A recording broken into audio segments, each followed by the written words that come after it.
नमस्कार, मैं हूं जय श्रीनाथ। दिल्ली के भलसवा डेरी इलाके में एक सुबह अचानक हलचल मच जाती है। सड़क किनारे भीड़ जमा है, लोग चिल्ला रहे हैं।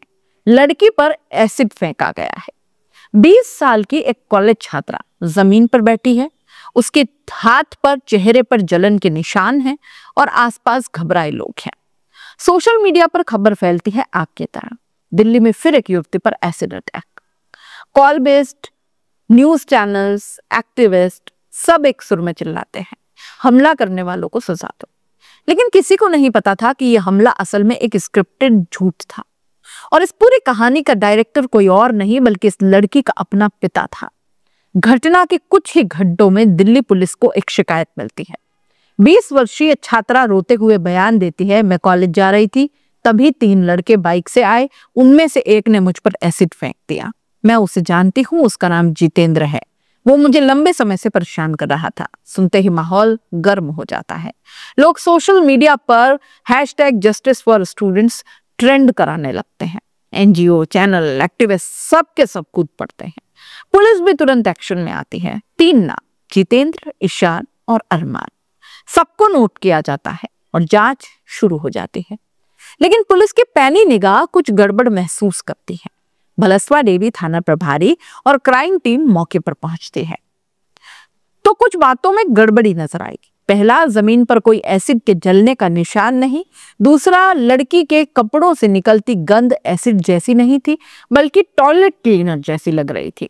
तीसरा, आसपास कोई गवाह नहीं जिसने 3 बाइक सवारों को देखा हो। पुलिस ने सबूत जुटाने शुरू किए। CCTV footage, mobile location, timeline, और यहीं से कहानी का ट्विस्ट शुरू होता है। करोल बाग इलाके के एक CCTV में एक फुटेज सामने आया। वो दिखाता है कि जितेंद्र, वही आरोपी, घटना के वक्त अपनी बाइक से काम पर जा रहा था। वो लोकेशन घटना स्थल से कई किलोमीटर दूर थी। जब मोबाइल लोकेशन चेक की गई तो फोन का डेटा भी वही दिखाता है। जितेंद्र मौके पर था ही नहीं। अब पुलिस समझ चुकी थी कि कुछ तो बहुत ज्यादा गंभीर और गलत है। कहानी में जो एसिड अटैक बताया जा रहा था वो शायद एक बड़ा ड्रामा था। पुलिस ने छात्रा के पिता अकील खान को पूछताछ के लिए बुलाया। पहले तो वो खुद को पीड़िता का दुखी पिता बताने लगा, अपने आप को उस तरीके से प्रोजेक्ट कर रहा था। कहा कि मेरी बेटी की जिंदगी तबाह हो गई है, जितेंद्र को सख्त सजा दो। लेकिन जब पुलिस ने उसके सारे सामने सबूत रख दिए, CCTV लोकेशन रिपोर्ट, तो अकील का चेहरा उतर गया। उसका चेहरा सफेद पड़ गया। कई घंटों की पूछताछ के बाद आखिरकार अकील खान टूट गया और उसने कबूल कर लिया, हाँ, मैंने ही ये सारा का सारा नाटक रचा था। पुलिस के सामने अकील खान ने बताया था कि उसका जितेंद्र से पुराना झगड़ा था। जितेंद्र की पत्नी से भी उसकी तनातनी चल रही थी, इसलिए उसने तय किया कि जितेंद्र को बर्बाद कर देगा। उसने अपनी बेटी को मनाया, हम एक छोटी सी कहानी बनाएंगे, बस एक बार रो देना, सब तुझे सच्चा मानेंगे। फिर उसने ईशान और अरमान नाम के 2 और लड़कों के नाम भी जोड़ दिए ताकि जितेंद्र की पूरी टोली बदनाम हो जाए। यानी एक तीर से 3 शिकार, जितेंद्र, उसकी पत्नी, उसके दोस्त। जब लैब रिपोर्ट आई तो पुलिस भी हैरान रह गई। जिस तरल पदार्थ को एसिड बताया जा रहा था वो दरअसल साधारण टॉयलेट क्लीनर था।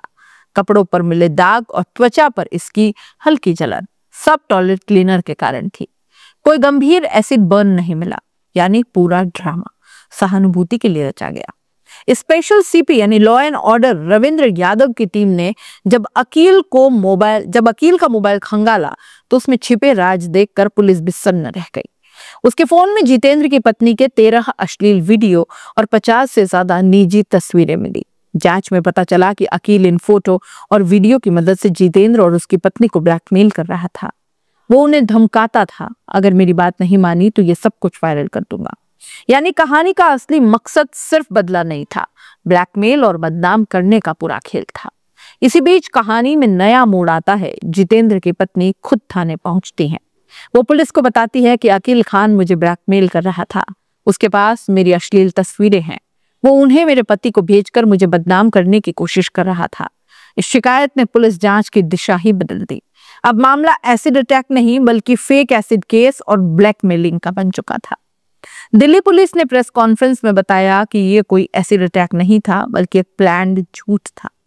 पिता और बेटी दोनों ने मिलकर यह साजिश रची थी। पुराना झगड़ा, बदले की भावना और ब्लैकमेलिंग, यही इसके पीछे का मकसद था। पुलिस ने साफ कहा कि टेक्निकल सबूत, लोकेशन डेटा, मेडिकल रिपोर्ट, सभी ने इस झूठी कहानी को बेनकाब कर दिया है। अब पिता अकील खान जेल में है और उसकी बेटी पर भी कानूनी कार्रवाई की तैयारी चल रही है। दिल्ली जैसे शहर में जहां सचमुच एसिड अटैक पीड़िताएं अपनी जिंदगी फिर से जोड़ने की कोशिश कर रही हैं, वहां एक पिता और बेटी का ये झूठा नाटक उन असली पीड़िताओं की लड़ाई का मजाक बन गया। जो लोग इस लड़की के लिए सहानुभूति दिखा रहे थे, वो अब गुस्से में हैं, क्योंकि एक झूठ ने सिर्फ एक आरोपी नहीं, पूरे समाज के भरोसे को जला दिया है। कभी कभी सच का चेहरा झुलसा नहीं होता, वो बस मेकअप से ढक जाता है, और जब वो उतरता है तो कहानी का असली खलनायक सामने आ जाता है। आप इस पूरे मामले को कैसे देखते हैं? अपने राय कमेंट बॉक्स में लिख भेजिएगा। जाते जाते चैनल को लाइक, शेयर और सब्सक्राइब जरूर कर दीजिएगा।